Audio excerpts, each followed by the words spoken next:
Како што кажа почитуваната специјална обвинителка Катица Јанева, денеска се поднесуваат првите две обвиненија.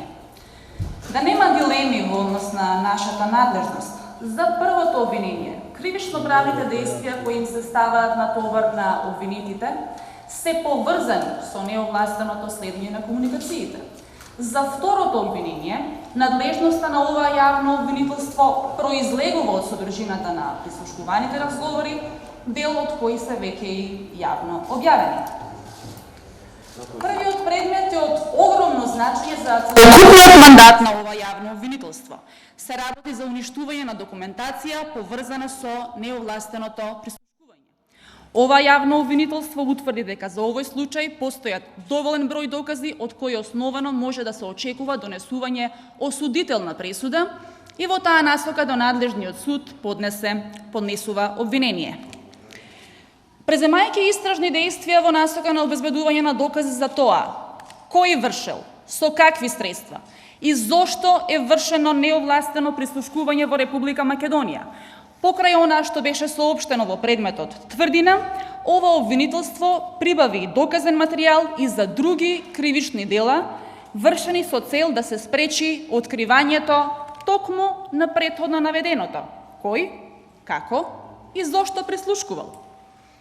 Во тој контекст од доказите произлезе дека прво обвинетиот во својство на службено лице во петтата управа, во управата за безбедност и контраразузнавање, незаконито формирал комисија за ништење на службена документација и заедно со 6 членови на комисијата уништиле 2047 службени списи, од кои 22 се однесуваат за системите за следење на комуникациите.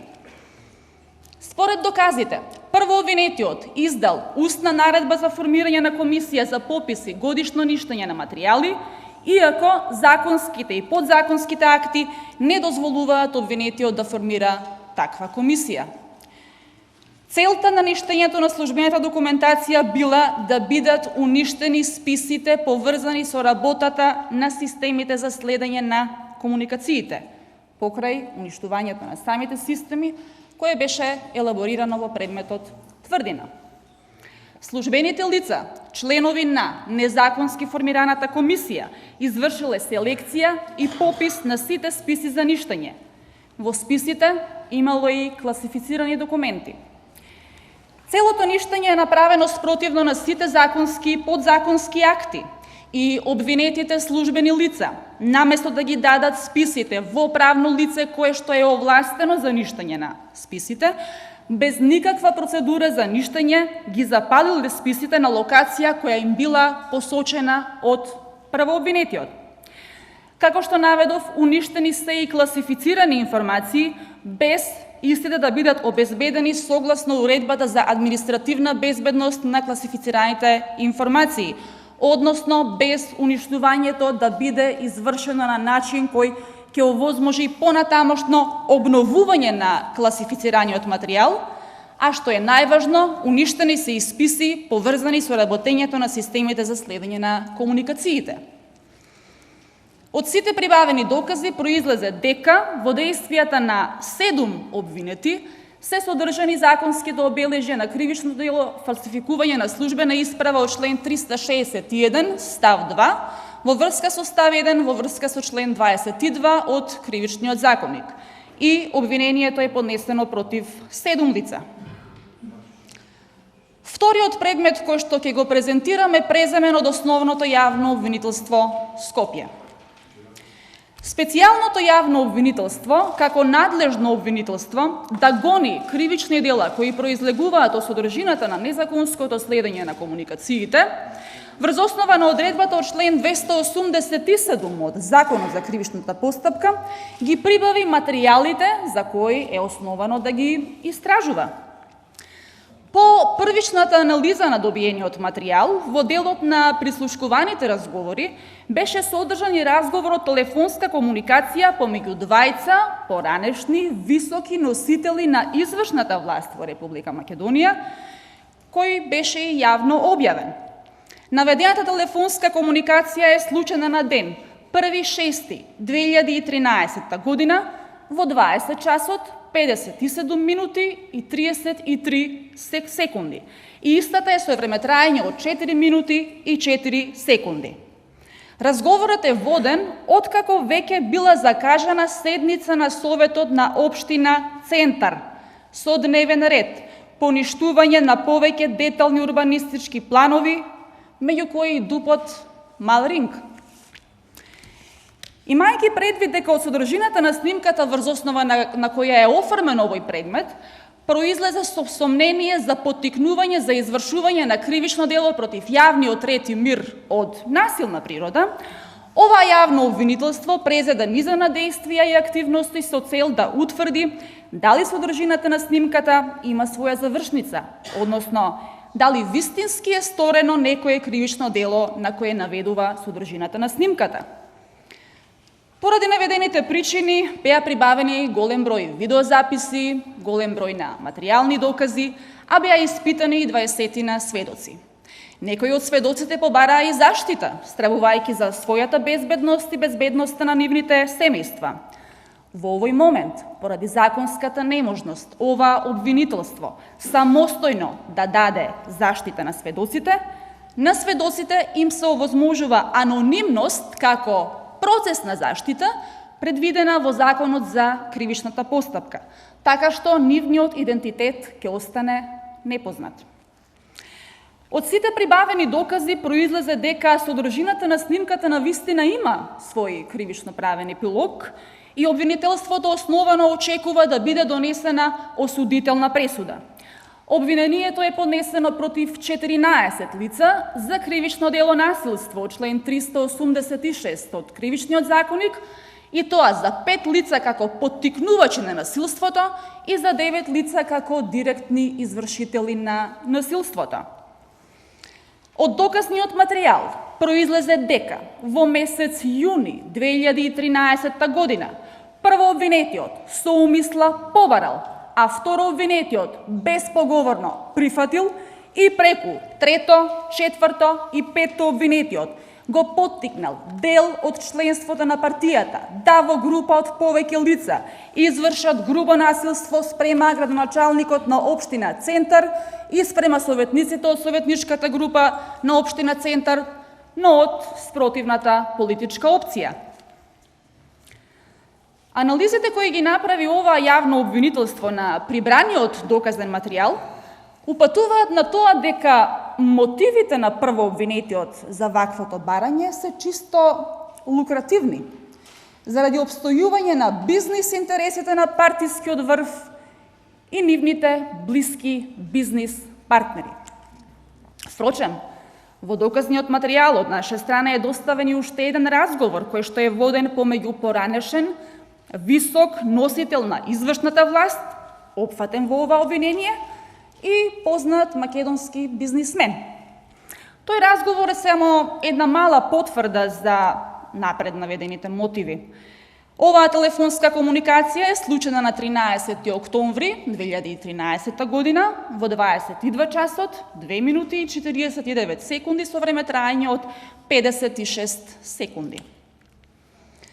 Имајќи го предвид дневниот ред на закажаната седница на Советот на Општина Центар и спорните урбанистички планови, меѓу кои и Мал Ринг, чие поништување било на дневен ред на таа закажана седница, како и целиот комплекс на интереси и објекти кои ги носи ДУП-от Мал Ринг, јасно произлегува и мотивот за ваква реакција на дел од обвинетите, со конкретно поттикнување на насилен начин да се спречи одржувањето на таа седница.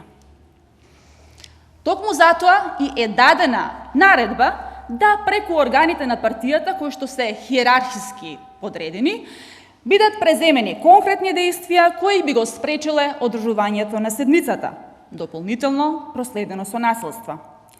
Од доказите произлезе дека за таа цел дел од обвинетите преку партиските органи организирале да се протестира заради наводно рушење на црквата Свети Константин и Елена, која што била во фаза на градба, иако таква одлука за рушење на објекти во фаза на градба воопшто не била предмет на расправа на таа седница. Наредбата е наводниот мотив и целокупната организација со тој мотив и медиумски да се промовира, за да се зголеми и бројот и гневот на членството. Според доказите, на денот на седницата, на 7.6.2013 година, пред Општина Центар се собрала поголема група на луѓе, меѓу кои и дел од обвинетите, кои во група со други засега непознати лица влегле во дворот на општината и почнале насилнички да се однесуваат кон оштетените.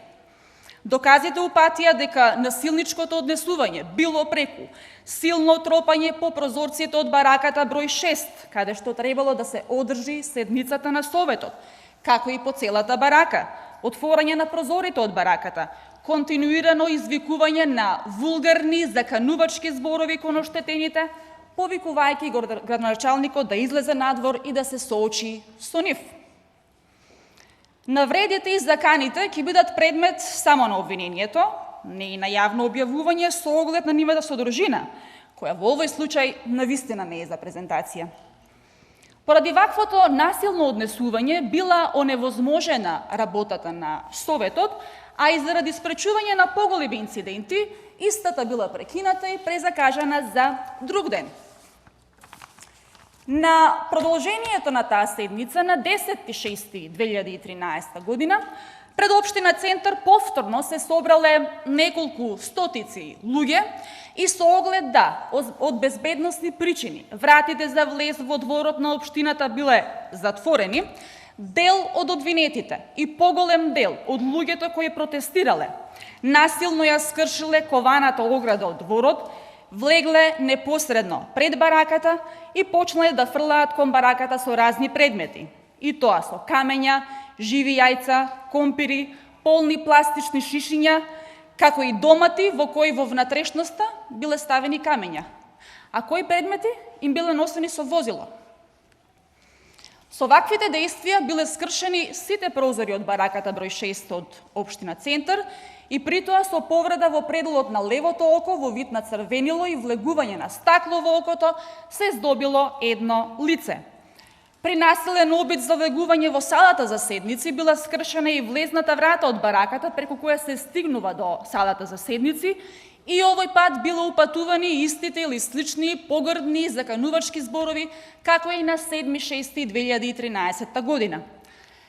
При преземање на насилничките действија на дел од обвинетите, според доказите, им помогнале обвинетите од Советот на Општина Центар. Тие, од внатрешноста на салата за седници, по телефонска комуникација им давале совети, односно инструкции, кога да бидат погласни, поагресивни, кога да почнат да тропаат. И тоа најповеќе во оние моменти кога наликувало дека се создадени минимални услови за отпочнување со работа на седницата на Советот. Еден од обвинетите ги отстранувал и пречките за извршување на кривичното дело со тоа што ги отварал прозорците од бараката, за да можат останатите обвинети да фрлаат со предмети кон оштетените. Како резултат на ваквите действија, според доказите, покрај телесната повреда со која што се здобило едно лице и се разбира предизвиканото чувство на несигурност, загрозување и страв во јавноста, предизвикана е и материјална штета на Општина Центар за која пред судот ќе се произнесе нивниот представник. Почитувани, патот до правдата е еден. Тој не трпи компромиси во корист на едни, а на штета на други. Не препознава други поделби, освен на лица за кои постојат докази дека се сторители на кривични дела и на лица за кои нема докази дека сториле кривични дела. Тоа мора да биде кристално јасно за секој граѓанин во Република Македонија. Нема да има ниту привилегирани, ниту неправедно обвинувани. Во ова обвинителство и за ова обвинителство секој што се огрешил кон кривичниот законник во Република Македонија ќе одговара.